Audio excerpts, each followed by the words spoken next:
The platform solved the problem. AI-generated content is now labeled, disclosed, technically transparent. You've seen the tags on TikTok, on YouTube, on Instagram. The system works exactly as the critics demanded. And almost nothing changed. People still watch, still share, still almost cry, and sometimes actually do. Which means we were wrong about what the problem was. We thought we were outraged about fakeness. We weren't. We were outraged about something that has nothing to do with whether a pixel was generated by a human hand or a neural network. And once you see what it actually is, you'll realize this argument was never really about AI. It's about what humans have always needed from the stories we tell each other. And what happens when that need gets quietly, efficiently, at an industrial scale, redirected. Here's the inconvenient thing I find when I examined the outrage carefully. We have always done this. 70,000 years ago, something happened in the brain of Homo sapiens. A mutation, or a series of mutations, altered our cognitive architectures in a way no other species had ever experienced. We gained the ability to create, transmit, and believe in things that don't exist. Gods, tribal totems, shared taboos, sacred obligations to people we'd never meet. None of those things exist in physical reality. You cannot touch a nation. You cannot weight a human right. Money is a story we agree to tell each other about pieces of paper. And yet, this fiction spewed civilization. We didn't outcompete other species because we were stronger or faster. We outcompeted them because we could coordinate around shared fictions at massive scale. 10,000 humans who believe in the same God can build a cathedral.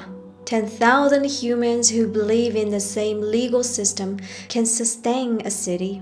10,000 chimpanzees, no matter how intelligent individually, cannot do either. Fiction was never the opposite of reality. Fiction was the infrastructure of human reality. And we have always known this, and chosen it anyway. My grandmother tells me stories about her childhood. Details shift across retellings. Timelines compressed and expand.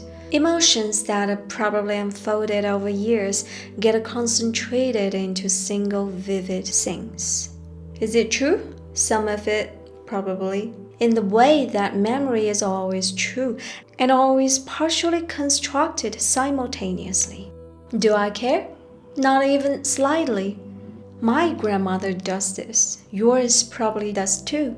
And you don't care about the inaccuracies either, because what we are receiving isn't a historical document. It's something else entirely, something that carries a voice, a history, a particular way of seeing the world, passed from one generation into the next. The factual accuracy is almost beside the point.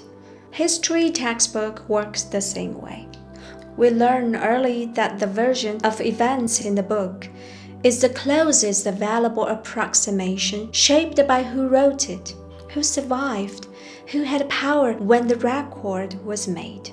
We don't stop caring about history. We learn to hold it with appropriate uncertainty. Novels, films, every piece of fiction ever made. We enter voluntarily. We feel genuinely. We exit knowing it was constructed. And somehow none of that diminishes what happened inside us while we were in it. So, if humans have always lived in stories that weren't strictly true, if we've always collaborated our relationship with truth based on what the content is for, then why does AI-generated content feel different? Here's what I think is actually happening. It's not that AI content is fake. We've always consumed fake things. It's not that we weren't informed. The labels exist. Most of us scroll past them in under a second, and that tells us something important about ourselves that we should probably sit with longer than we do. The real issue is something the labels were never going to fix. When a human makes something that moves you, a film, a piece of music, a story, there's an implicit contract operating underneath the transaction. This person felt something. They transformed that feeling into a made object. And in receiving it, you're receiving a transmission from one consciousness to another.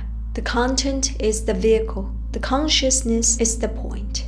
Our grandmother's stories move us, not despite their inaccuracies, but partially because of them, because the inaccuracies are theirs. They reveal how they remember, what they choose to keep, what got softer or sharper with time. The story is a map of an interior world.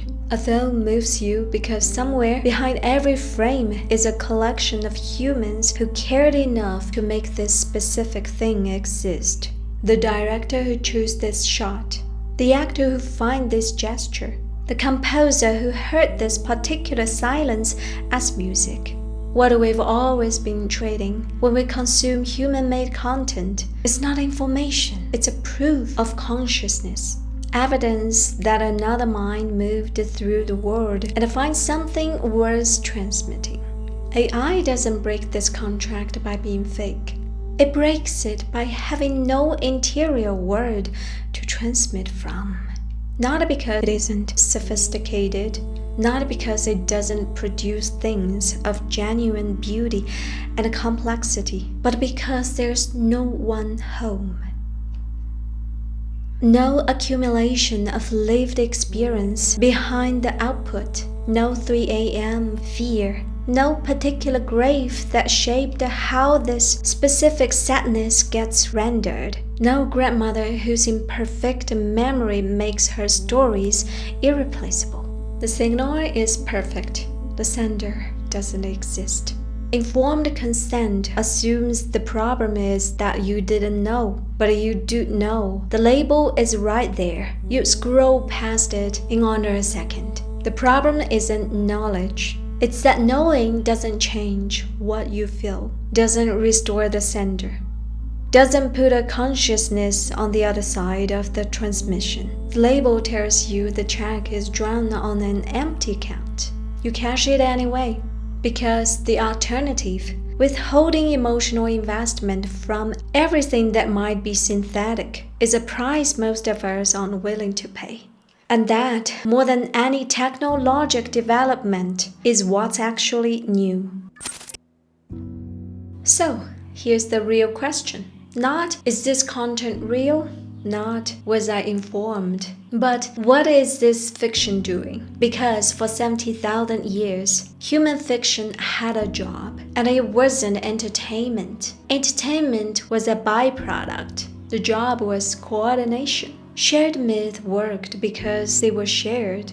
The tribe believed in the same gods. The nation told itself the same founding story. Our grandmothers passed down the same family myth across generations, imperfect, shifting, but recognizably continuous, binding the living to the dead, to the not yet born. Shared fiction was a technology, the most powerful coordination technology our species ever developed.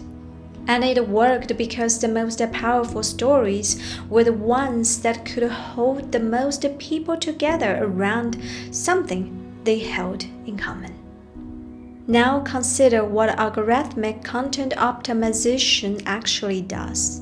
It doesn't generate stories for tribes. It generates stories optimized for you, your engagement patterns, your emotional triggers, your particular version of what makes sadness feel earned. 50 million people can watch the same AI-generated video that looks like sharing, that feels like a shared cultural moment. But viral is not the same as shared. 50 million people arriving at the same video through 50 different algorithmic paths, each moving on to a different next video, each held there by the slightly different emotional hook. That's distribution. That's not shared myth that built cathedrals.